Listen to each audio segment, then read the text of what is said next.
वो एक नया दुल्हा तुरंत तैयार करते हैं और दुल्हन को मंडप में बैठा देते हैं। फिर शिवानी से बारात आई थी, वो नाचने में मस्त रहते हैं। बारात मंडप पर पहुंचती है तो वहां दूसरा दुल्हा मिलता है तो वो हक्के बक्के चौकन्ने रह जाते हैं। वही था, उसने बड़ा उड़दंग किया कि मेरी मर्जी वगैरह दूल्हा नहीं जा सकता। फूफा, बहनोई, मामा ये जो उड़दंग मचाते हैं उसका समाज पे कुप्रथा पर प्रभाव पड़ता है।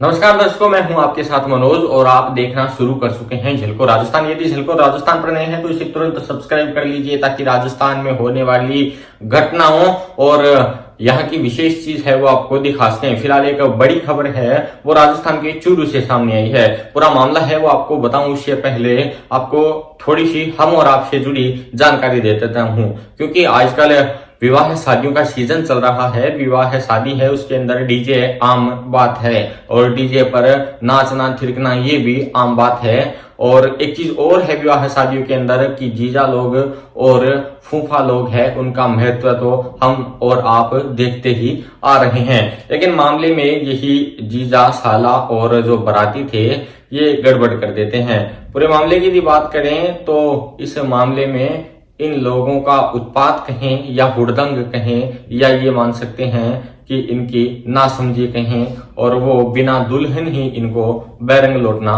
पड़ जाता है। मामला राजस्थान के चूरू जिले का है, जहां राजगढ़ थाना अंतर्गत राजगढ़ के ही निकटवर्ती एक गांव है चलाना, जहां पर दुल्हन है वो सजी होती है और ये दुल्हन अपने दूल्हे का इंतजार कर रही होती है।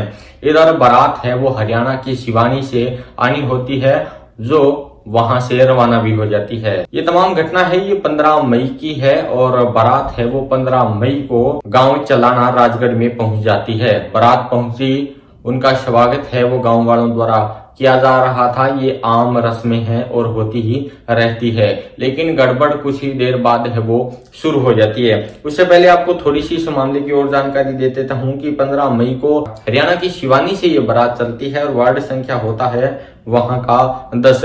अनिल पुत्र महावीर जाट है, इनका शादी समारोह था और ये चलाना अब्बास जो दुल्हन थी उसका नाम था मंजू, उनको लेने के लिए पहुंच जाते हैं। गांव के अंदर स्वागत है वो हो रहा था। कुछ ही देर बाद क्या होता है, डीजे की शुरुआत हो जाती है। लोग जो बराती थे वो थिरकने शुरू हो जाते हैं। तकरीबन 125 या 100 के आसपास ये बराती लोग आते हैं और फिर नाचने में मस्त हो जाते हैं। इधर दुल्हन है वो इंतजार करती रहती है कि दूल्हा आएगा और आगे की कार्यक्रम होंगे, लेकिन मामला यहाँ बिगड़ जाता है। देर रात तक बाराती लोग हैं वो नाचते रहते हैं और तकरीबन रात के 12 बजे के बाद का समय हो जाता है। इधर दुल्हन पक्ष के जो लोग होते हैं वो उनके पास जाते हैं और मामले को शांत तथा आगे की कार्यवाही करने का या आगे की रस्म और रिवाज निभाने के लिए कहते हैं। लेकिन वो जो बाराती लोग थे, दूल्हे के दोस्त, उनके रिश्तेदार, वो नाचने में इतना मगन थे कि दुल्हन पक्ष के द्वारा जो कही बातें जा रही थी उनको अवॉइड कर देते हैं। इधर इस मामले ने इतना धीरे धीरे तूल पकड़ना शुरू कर देते हैं, मामला बिगड़ जाता है और तकरीबन 12 बजे के बाद 1 बजे का समय होता है और यही दुल्हन पक्ष है वो यहाँ पर ये मान सकते हैं कि ज्यादा परेशान हो जाता है और उनके द्वारा यह कहा जाता है कि जो मुहूर्त है वो बीता जा रहा है। लेकिन दूल्हे वाले कहाँ मानने वाले थे, नाचने में मस्त थे उनके यार दोस्त। हुड़दंग कह सकते हैं या उनकी मनमर्जी भी इसको कह सकते हैं। मामला यहाँ से थोड़ा थोड़ा बिगड़ना शुरू हुआ।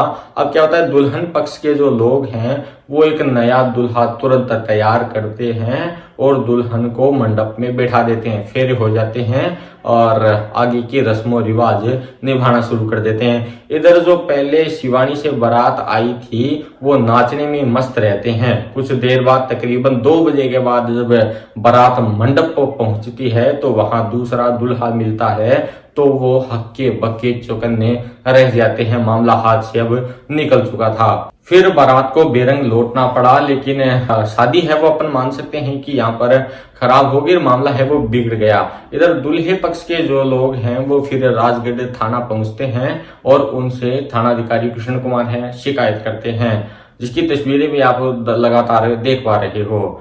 लेकिन पुलिस भी इस मामले में है वो क्या कुछ कर सकती थी। अपन ये मान सकते हैं कि पुलिस भी यहाँ अपील ही कर सकती थी, क्यों दुल्हन है वो दूसरे की हो चुकी थी। दुल्हन पक्ष के लोग हैं, उनका ये भी कहना है कि यहाँ पर ये लोग हमारी बात नहीं मान रहे हैं, यहाँ पर हमें परेशान कर रहे हैं, तो हमारी जो लड़की है उनको आगे जाकर कितना ज्यादा परेशान करेंगे। कहने का मतलब मामला है वो बिगड़ चुका था। इधर थाने में दुल्हे पक्ष के लोग हैं वो पहुंचे हैं और पुलिस ने मामला है वो ये ही करा कि फिलहाल शांत करवाया कि आपस में इसका समझौता कर लो, क्योंकि आप और हमसे ये जुड़ा मामला है। पुलिस भी आखिरकार इसमें क्या कर सकती है, क्योंकि अभिव्यक्ति की आजादी है, जो व्यक्ति जहां चाहे वहां शादी कर सकता है। लेकिन मामला है वो बिगड़ गया और इस बारात को बिना दुल्हन ही बैरंग लौटना पड़ा। यह खबर आप और हमसे जुड़ी हुई इसलिए है क्योंकि विवाह शादियों के अंदर डीजे और नाचना आम बात है, लेकिन ये कितना खतरनाक, कितना अलग साबित हो सकता है, चर्चा का विषय, विचित्र मामला है वो बन सकता है, ये इस खबर के द्वारा समझा जा सकता है। कल एक बारात शिवानी से और अपने राजगढ़ क्षेत्र के चलाना बास है, उसमें वो बारात आई थी। बारातियों ने क्या कि रात को काफ़ी देर तक नाच गान पर हुड़दंग मचाया। दुल्हन पक्ष ने काफ़ी उनसे गुहार की कि भाई जो शादी का समय है मंडप के अनुसार वो 1-1:15 बजे का है, आप थोड़ा जल्दी करें, समय अनुसार ढुकाव कर दें। जिस पर क्या है कि बाराती पक्ष में बाराती दूल्हे का जो बहनोई था उसने बड़ा हुड़दंग किया कि मेरी मर्जी वगैरह दूल्हा नहीं जा सकता। इस बात को लेकर के गांव वालों ने एतराज़ हुआ और आपस में बारात के और गांव वालों के बीच में विवाद हो गया, जिस पर गांव वालों ने ये निर्णय लिया गया कि हम इस जगह इस बच्ची की शादी नहीं करेंगे। जो आज इस प्रकार से खुशी के माहौल में इतना हुड़दंग कर रहे हैं, कल को बच्ची को तंग परेशान करेंगे, इस बात को लेकर के। और बारात है वापस थाने में आई, दोनों पक्षों को बैठ के राजीनामा हो चुका है और चलाना बास ने अपनी लड़की दूसरी जगह शादी कर दी है। इससे क्या है कि ये जो बारात के अंदर आकर के जो फूफा, बहनोई, मामा ये जो हुड़दंग मचाते हैं उसका समाज पर कुप्रथा पर प्रभाव पड़ता है, कुरीतियों को उजागर हो रहा है। उनको सबक लेना चाहिए कि भाई एक खुशी के माहौल को एक गमगीन माहौल में किस प्रकार से परिवर्तन होता है। मैं ये संदेश सबको देना चाहता हूँ कि बारात समय पर पहुँचे। जब राज्य सरकार का आदेश है कि 10 बजे बाद में डीजे नहीं बजना चाहिए और बारात 10 बजे ही पहुँच रही है, तो फिर किस प्रकार से वो डीजे बजा करके और अपना खुशी का माहौल क्रिएट करेंगे।